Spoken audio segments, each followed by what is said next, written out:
에스겔 27장 1절에서 11절까지 말씀 묵상합니다. 27장 1절에서 11절까지 말씀 읽습니다. 여호와의 말씀이 내게 임하여 이르시되 인자야 너는 두로를 향하여 슬픈 노래를 지어라. 너는 두로를 향하여 이르기를 바다오기에 고조하면서 여러 선 백성 거래하는 자여 주 여호와께서 이같이 말씀하시되 두로야 내가 말하기를 나는 온전히 아름답다 하였도다. 내 땅이 바다 가운데 있으며 너를 지은 자가 내 아름다움을 온전하게 하였도다. 스닐의 잣나무로 내 판자를 만들었으며 너를 위하여 레바논의 백향목을 가져다가 돛대를 만들었도다. 바산의 상수리나무로 내 노를 만들었으며 기띔섬 황양목의 상아로 꾸며 갑판을 만들었도다. 애굽의 수놓은 가는 배로 돛을 만들어 깃발을 삼았으며 엘리사 섬의 창색 자색 배로 차이를 만들었도다. 시돈과 아르바 주민들이 내 세공이 되었으며 두로야 내 가운데에 있는 제자들이 내 선장이 되었도다. 그 발에 노인들과 제자들이 내 가운데서 배의 틈을 막는 자가 되었으며 바다의 모든 배와 그 사공들은 내 가운데서 무역하였도다. 바사와 룻과 붓이 내 군대 가운데서 병정이 되었으며 내 가운데에서 방패와 투구를 달아 내 영광을 나타냈도다. 아르와 사람과 내 군대는 내 사방성에 있었고 용사들은 내 여러 망대에 있었으며 내 사방성이 방패를 달아 내 아름다움을 온전하게 하였도다. 아멘. 세속적인 성공과 재물을 자랑하는 교만한 자들의 결말. 두로에 대한 심판. 하나님의 말씀이 선포되었습니다.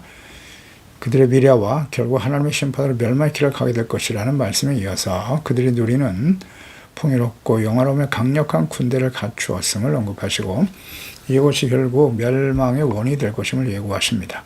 오늘날도 역사 이래 최고의 문명사회와 풍요로운 삶을 누리며 인간의 지식과 능력이 극대화되어 창조주 하나님을 무시하고 자신들이 더 뛰어나다고 주장하며 하나님 없이도 인간의 힘으로 유토피아를 만들 수 있다고 생각하는 교만한 사람들에게 과거 역사 속에서 뛰어난 문명이 어떠한 역사적 결말을 맞이하였는가를 묵상하고 장차 현대 문명을 자랑하는 이 시대가 어떠한 결말을 맞이하게 될 것인가를 깨닫고 교훈을 얻어야 할 것입니다.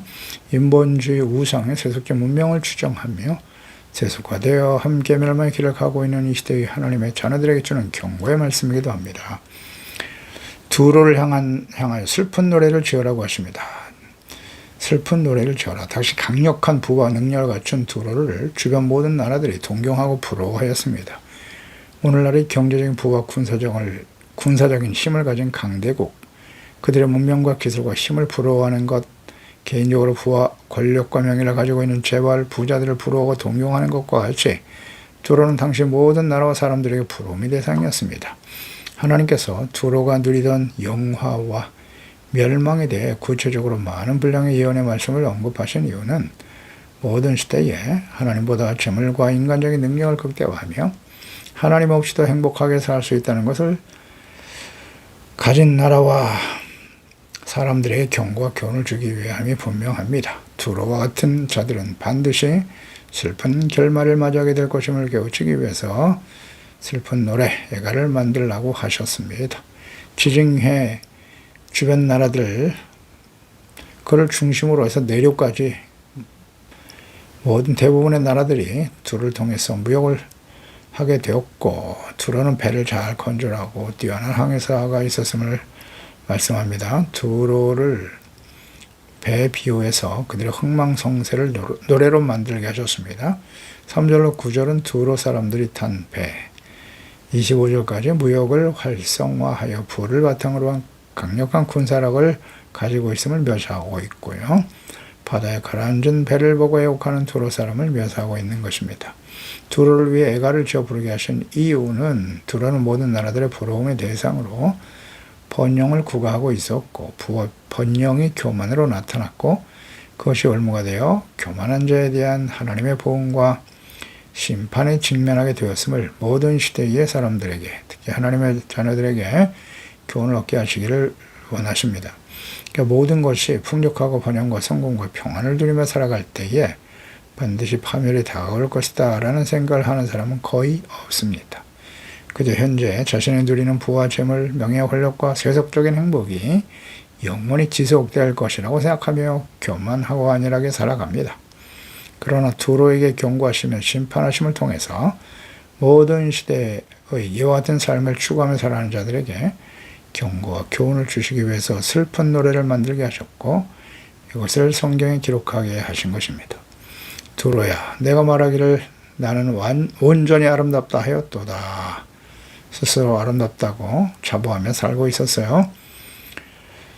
너를 지은 자가 내 아름다움을 온전하게 하였다. 그러니까 두로는 스스로 온전한 아름다움을 간절하고 확신하고 있었고 부와 지형을 평한 강력한 군대와 천의 요새를 갖춘 자신을 온전한 아름다움을 갖다고 자랑하고 있습니다. 너를 지은 자라고 하는 것은 두로의 아름다움을 만들었다고 자부하는 당시 두로의 왕과 지도자들이겠죠. 뛰어난 지식, 학벌과 가문, 부와 재물, 권력, 스스로는 리더요 엘리트요. 자신이 가진 부와 권력으로 불가능한 일이 없다고 여기며 살아가는 사람들이 있습니다. 가장 완벽하고 아름다운 인생을 살고 있다고 자부하는 사람들. 그러한 자들을 부러워하고 본받고 추구하는 하나님의 자녀들도 역시 마찬가지입니다. 이런 부류에 속한 사람들이라고 하겠습니다. 그들의 결말이 어떤가를 우리는 생각해야 합니다. 완벽한 아름다움, 부, 경제, 지식, 학벌 완벽하게 갖추고 살아가는 사람들이죠. 그런 사람들의 미래가 어떻게 될까요? 우리 솔로몬을 묵상해 보면 알겠죠. 전무후무한 죄를 얻고 구하지 아니한 부와 영광 재물을 완전히 누리며 살았던 사람이 솔로몬이죠. 어떻게 되었나요? 우상숭배 자로서 생을 마감하게 되죠. 우상을 세우고 인생을 마감합니다. 부패하고 타락하죠. 5절에 스닐의 잣나무로 판자를 만들었다. 레바논 백향목으로 돛대를 만들고 바산의 상수리나무로 노를 만들었고 황양목의 상아로 꾸며 가판을 만들고 애굽의 수놓은 배로 돛을 만들었고 엘리사 섬의 청색 자색 배로 차이를 만들었다. 정말 아름다운 배네요. 스닐의 잣나무. 스닐은 헤르몬산을 가리키는 아모리 사람들이 붙인 이름이에요. 잣나무는 성경에서 좋은 나무로 규정되는데 얘는 내구성이 아주 강하고 집이나 배 등을 만드는 건축 자재로 흔히 사용되었다고 하죠. 창세기 6장 14절 너는 고페르나무로 너를 위하여 방주를 만들어라. 하나님께서 노아에게 방주를 지으라고 하셨습니다. 홍수 심판을 말씀하시고 구원받기 위해서 고페르나무로 방주를 만드는데 이 고페르나무가 잣나무로 번역되기도 하죠. 왕상 6장 15절 백향목 널판으로 성전에 안배었고 성전 마루에 천장까지 벽에 입히고 또 잣나무 널판으로 성전 마루를 만들어라. 성전 마루도 잣나무로 만들라고 하셨네요. 내구성이 아주 뛰어난 재질로서 배를 건축하는 데 유용한 재료로 하겠습니다. 레바논 백향목으로 돛대를 만들었다. 백향목은 소나무과에 속하는 상록교목으로서 곱게 자라죠. 병충해 영향을 잘 받지 않는다고 해요. 잣나무처럼 내구성이 매우 강하다. 당시 잣나무처럼 집이나 배를 짓을 때 건축 자재로 사용되었다고 하죠. 특히 이런 백향목의 특성으로 인해서 돛대의 재료는 아주 적합한 것으로 보입니다.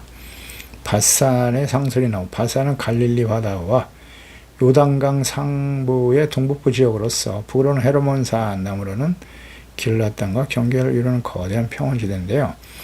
그 북부 쪽으로는 표고가 약 해발 1300m에 이르는 산악지대로서 거기에 무수한 나무들이 서식하고 있다고 하죠. 상수리 나무는 너도밤나무의 낙엽 교목으로서 성경에서는 그 수질이 견고하여 강한 것으로 잘 나타나 있어요. 아모스 2장 9절에 보면 내가 아무리 사람을 그들 앞에서 멸하였는데 그 키는 백향목 높이와 같고 강하기는 상수리 나무 같았다. 내가 그 위에 열매와 그 아래 뿌리를 진멸하였다 라고 말씀하고 있죠. 백향목 높이 또 강하기는 상수리 나무 같다. 아주 강하다. 기띔섬 황양목. 기띔은 지중해 동쪽 구브로섬을 가리키는 옛 이름입니다.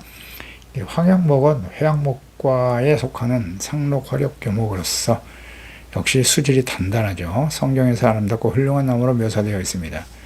이사야서 41장 19절에 내가 광야에는 백향목과 시띠나무, 화석류와 들감남나무를 심고 사막에는 잣나무와 소나무, 황양목을 함께 둘 것이다. 황양목 역시 배나 건축하는데 아주 유용한 자재였다. 최고의 재료로 배를 만들었다는 것입니다. 또 상아로 가판을 만들었다. 코끼리의 상아는 결이 잘고 그 무늬가 아름답죠. 세공하기에 적합한 강도를 지니고 있어서 예로부터 훌륭한 조각재료로 널리 사용됩니다. 이 값비싼 상아로 배의 가판을 만들었고, 견고하고 아름답죠.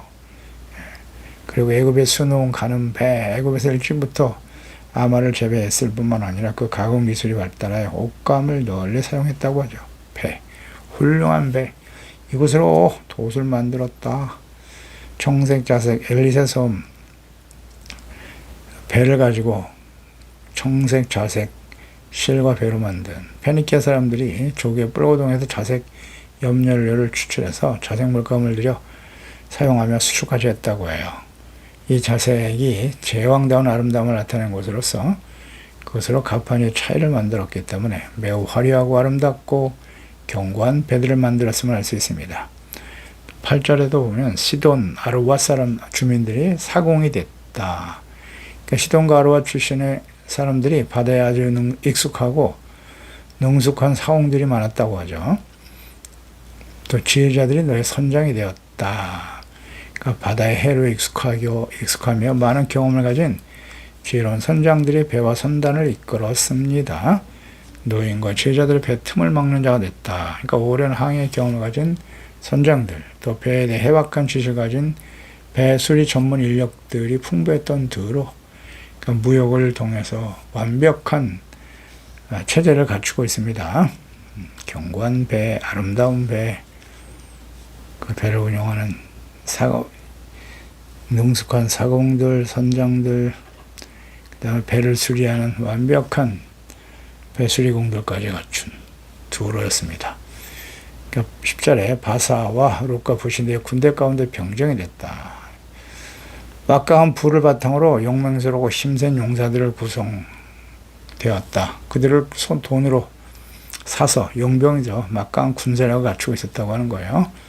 바사와 룻과 붓이 병정이 되어 그랬어요. 힘있는 싸움에 능한 용맹스러운 병정들을 돈 주고 데려온 두로의 군대, 페르시아, 룻, 세메 후예들이 사는 곳으로서 소아시아 루디아 지역이죠. 붓은 하메 후손들이에요. 아프리카 구레네 지방을 가리키는데요. 두로는 이들을 자국의 용병으로 고용할 정도로 막강한 경제 대국이었음을 보여줍니다. 엄청난 대가를 지불하고 힘있는 군사들을 불러 모았어요. 또 11절에 아르와 사람과 내 군대는 사방성유에 있었다. 용사단대 여러 망대에 있었다. 방패까지 달았다. 그러니까 용사들이 이런 망대를 지키고 있었다는 거죠. 강력한 군사력을 가진 사방성유에 방패까지 달아서 성벽을 장식하며 대적들에게 그 나라의 위용을 과시하고 있었다는 것입니다. 대단한 힘을 가진 나라예요. 두로의 견고하고 아름다운 배를 통해 무역하기에 완벽한 체제를 갖추고 막강한 경제력을 바탕으로 용감하고 능력 있는 용병들도 용병들을 통해서 군사력을 강화하고 있었고 막강하네요. 또 방패를 달아서 성벽을 장식하는 등 난공불락의 요새로 외세의 침략에 철저하게 준비된 아름답고 강력한 도시 국가였던 두로였습니다. 오늘날도 그렇지만은 경제력이 곧 군사력, 그 나라의 힘을 상징하는 것이기도 하죠. 대부분의 경제적으로 막강한 나라들이 군사력을 바탕으로 강대국으로 자리하고 있습니다. 그러니까 두로가 비록 이 지역은 작지만 섬나라의 도시국가였지만 이처럼 막강한 부를 바탕으로서 군사력이 출중하고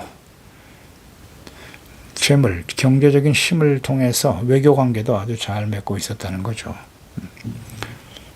누구도 범접할 수 없는, 침범할 수 없는 강력한 나라를 만들고 있었다는 거예요. 이렇게 완벽하고 아름다움을 자랑한 두로에게 슬픈 노래를 만들어서 부르게 하심으로써 그들이 장차 하나님의 심판으로 멸망의 길을 가게 될 것이다. 그러니까 이것을 깨우쳐 주시기 위해서 슬픈 노래를 만들라고 하셨습니다. 그러니까 두로에 대한 심판의 말씀, 이 슬픈 노래를 만들어 부르라고 하신 이 하나님의 뜻에 대해서 과연 그들이 당시에 강력한 힘을 가진 두로가 멸망한다는 말은 두로 자신은 물론이고 주변의 모든 나라들도 결코 받아들일 수 없었을 것입니다. 절대 망하지 않을 거라고 생각했을 겁니다. 조그만 도시국가, 인구도 얼마 되지 않는 그러나 강력한 힘을 가진 나라가 되었다. 오늘날 시대로 본다면 작은 나라이면서 힘을 가진 경제적인 대국이라고 예를 들면 싱가포르 같은 나라일까요? 예. 우리나라 경상도만도 못한 작은 지역이지만 무역의 중심이 되죠. 그리고 모든 금융의 중심이 되기도 하고요. 동서를 아우르는 아주 중대한 경제적인 영향을 미치는 나라가 싱가포르일 텐데, 그런 그와 비슷한 우리가 오늘날 시대로 비교한다면 그렇게 보이는데요. 두로가 이렇게 막강한 힘을 가진 그런 나라였다는 거예요. 그래서 이들이 멸망한다? 결코 받아들일 수 없었다는 거죠. 그러나 일이 구체화되고 역사 속에 실현되어질 때 이것은 우연히 발생한 일이 아니라 하나님께서 하시는 일이다. 그 의미는 무엇인가를 주변의 모든 나라들뿐만 아니라 하나님의 초점은 언제나 하나님의 백성들이에요. 하나님의 자녀들. 이스라엘과도 오래전부터 교를 맺어왔던 나라이기 때문에 그들의 멸망을 보면서 하나님이 하신다. 그러니 두로와 같은 성향을 가진 하나님보다 재물, 돈, 막강한 군사력을 믿고 의지하면서 교만한 자들의 결말이 이와 같을 것임을 우리에게 오늘 교훈으로 주고 있는 것입니다.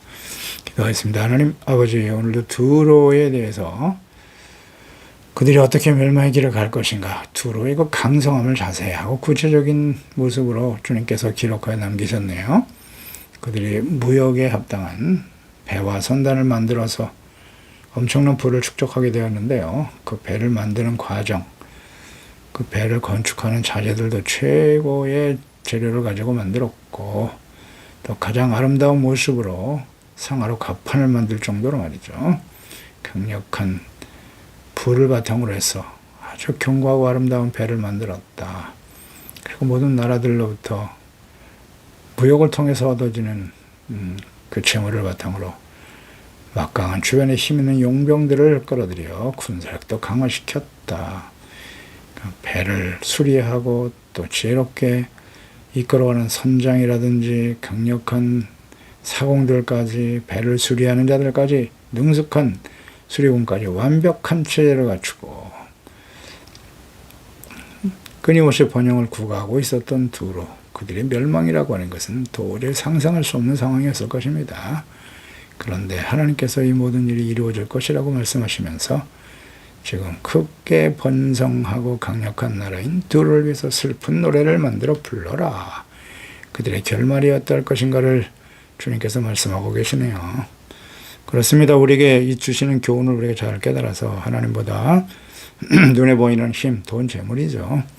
그것을 더 믿고 의지하며 살아가려고 하는 하나님의 자녀들에 대한 경고죠. 그것을 부러워하고 그들의 삶을 본받고 따르는 자들은 결국 교만해지죠. 부와 재물을, 또 세상 명예와 영광을 얻게 되면 대부분 다 교만해집니다. 하나님과 멀어지고 하나님을 버리고 교만한 자는 하나님이 대적하십니다. 두로의 결말이 이와 같이 하나님보다 재물을 의지하는 자의 결말과 같도다. 이 시대에, 모든 시대에 그랬습니다만 오늘 시대에 더더욱 하나님보다는 재물을 주인으로 섬기는 자들의 결말이 이와 같음을 깨닫고 늘 두렵고 떨리는 마음으로 겸손히 근신하고 깨어서 거룩하고 경건한 행실을 하나님과 말씀과 성령의 인도하심을 따라 온전한 하나님의 자녀로 준비되어져 가는 우리 모두가 되게 하여 주옵소서. 예수님의 이름으로 기도드립나이다. 아멘.